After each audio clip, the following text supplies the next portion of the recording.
What's up, YouTube? As you can see, we're in a different setting than usual. I am at my parents' house.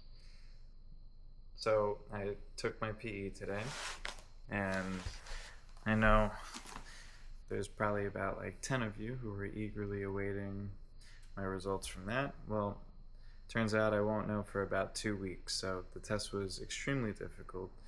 Um, got it done.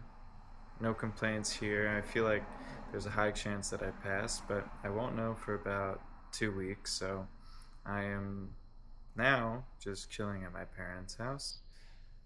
Surprisingly, um, since I kept this kind of on the down low that I'd be coming home, uh, everybody had plans tonight. So I am just hanging out here on my own with my dog, who is now in the next room sleeping.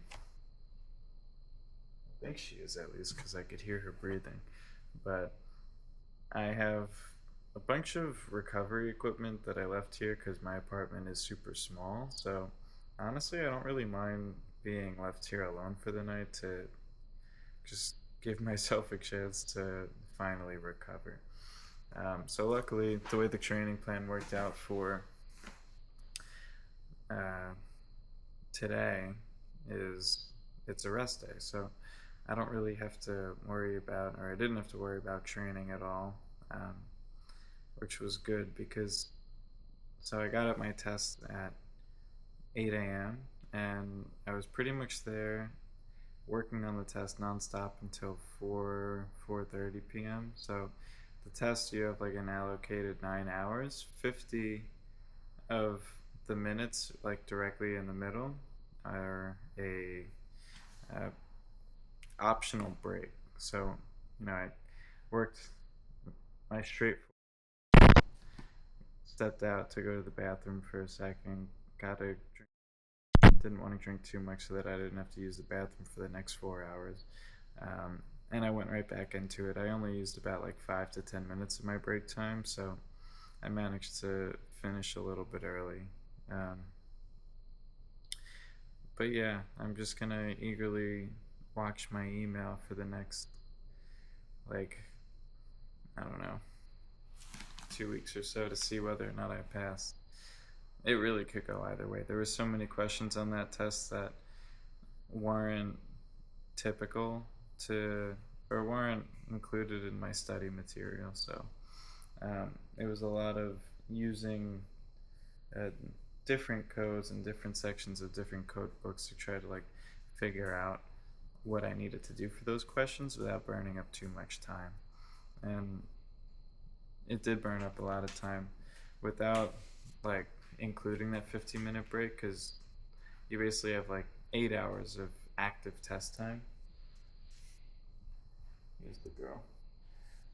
8 hours of active test time. So I used the whole thing, like the whole 8 hours minus like 10 minutes or so, um, which is good because like I had time to, and then I would pretty much self-regulate my test time since once you leave one section, you can't go back to it after the break. So I did my 40 questions, used about 20 to 30 minutes left of those first 4 hours to review. Um, you know, review any flag questions that I was having a hard time with, which in the first part there were a lot. And then after the break, start the next 40, and I finished with about the same amount of time left for review. Um, that left me with another half hour to review my answers on the second part, which I think I feel a lot more confident in the second half than the first half. But again, like a test like this, you really just have to see. Um, but anyway, that was my tangent talking about my test. Right now, I'm going to spend maybe 15-20 minutes foam rolling and stretching, drinking a whole bunch of water, getting my electrolytes back up. Tomorrow, since I'm training my dad for his first marathon, I'm thinking we'll probably hit 13 miles tomorrow. Um, Ideally, I would only want to hit 6 based on my training plan that my coaches have for me, but I really want to give him a chance to like push some speed and see where he's at on a 13-mile day, so that we could see whether or not a marathon in this fall is reasonable for him.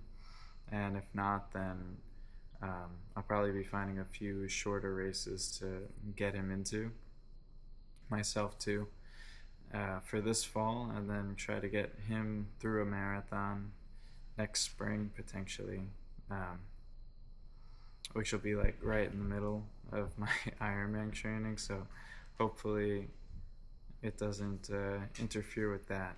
I'd rather get him through his first marathon than like PR my Ironman, to be honest, though. So uh, if it comes down to it, and I have to make the choice to sacrifice some of my training time to get him through that, I'm probably just gonna bite the bullet, do the extra marathon with him, and hope that it doesn't derail my training too much. Maybe switch to more of a bike focus at that few week period, so that I don't wreck myself. But that's my plan. That was my day. Hope you enjoyed. I'm probably just gonna upload this straight away. So I would be curious though if anyone actually does get this far. If you're studying for your PE, if you're an engineer studying for your FE, or if you're into triathlon or endurance events. Jeez, that scared me. I'm not used to that in my solo apartment. But if you're into any of that, just ask me whatever questions you have, and I'd be happy to answer just based on my experience that I have so far. All right, I'm going to go take her out, and have a good night.